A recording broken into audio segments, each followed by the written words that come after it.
Psalm 16 verses 9 to 11. No wonder my heart is glad and I rejoice.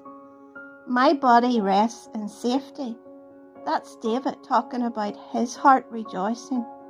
And he was made glad and his body rested in safety.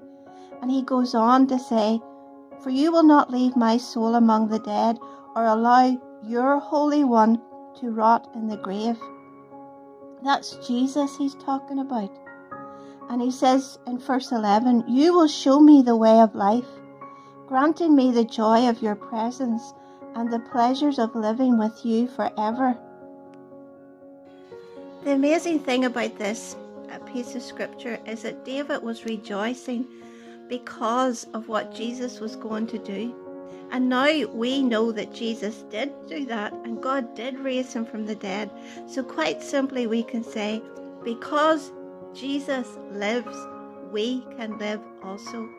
Because there was no other way into the presence of God. But Jesus was the way, the truth, and the life. And he made a way for us. So we can rejoice today and say, because he lives, I live. Amen. That's so powerful. It's such a revelation to have. And we can rejoice and our body can rest in safety.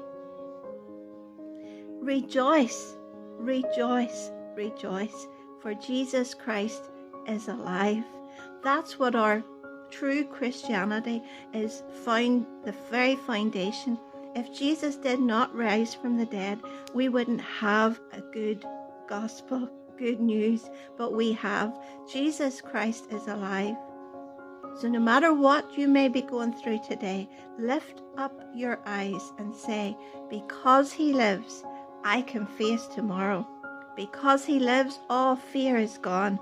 Because he lives, I live also. Amen.